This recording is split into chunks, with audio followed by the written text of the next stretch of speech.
Good morning. My name is Samantha Powers and I'm the nursing administrator. In the last decade, many advances and changes in healthcare has contributed to organizational changes. Things that were once successful are no longer working.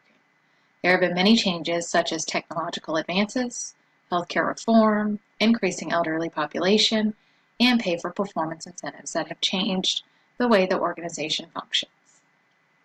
This is causing a shift in culture to be externally regulated, safety-driven, and customer-focused care. I have taken some additional time to research and look for adjustments which would address these issues. With the ceaseless staffing problems within the nursing department, I would choose a more relationship leadership paradigm. We must look at ways to change our practice to decrease the demand and increase the retention of our staff.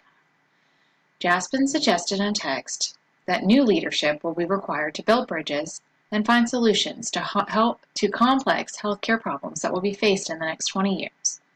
Just as healthcare is forever changing, leadership is an ongoing learning and transformational process. Someone once said to me, long ago when you wanted a hamburger, you went through the drive-thru and the hamburger came the way it was. Then Burger King came out with a have it your way. You could order what you wanted and how you wanted it. Nowadays, society lives in a name it and claim it.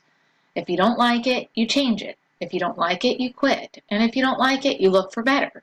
With the increased need for nurses everywhere, nurses can get a job anywhere. They don't have to work for our organization. As leaders, we need to challenge and empower them to play an important part of our team. First, we must follow our mission and values of the organization. I want to challenge the organization from going from a top-down leadership style to begin learning a more servant-based leadership style. With the operational values of religious motivation, collaboration, development, and empowerment, we must lead with the same characteristics. Servant leadership is a leadership style in which serving others is at the forefront. The servant leaders serve its followers to develop and empower them to carry the same values of the organization through to colleagues and patients. This will encourage employees to buy into our mission. If we can empower them to collaborate and work together for the same goals, we can better deliver safe, high-quality patient care, and they will be part of these changes. Second, our patients also have the freedom to choose the care they desire. This is why patient safety and customer-focused care is imperative in our environment.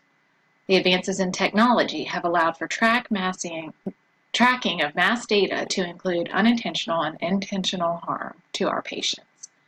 This has increased safety awareness. The advertisement of HCAHPS scores and ratings through Medicare.gov enables consumers to see ratings of different organizations.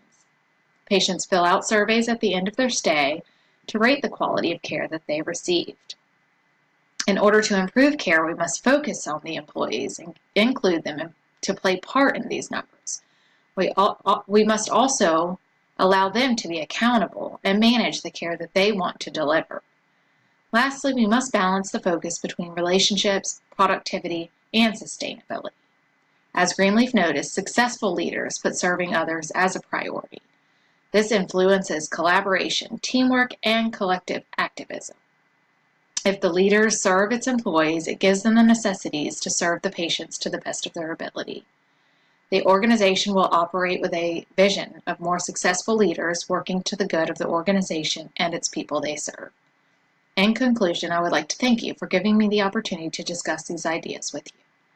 According to Neal and Sanders, servant leadership attempts to simultaneously enhance personal growth of healthcare providers and practices while improving organizational effectiveness through a combination of teamwork and community building, shared decision-making, and ethical and caring behavior, precisely the characteristics embodied in a high-quality healthcare system and one in which personal satisfaction is enhanced. These are the visions I would like to provide for our organization. Thank you.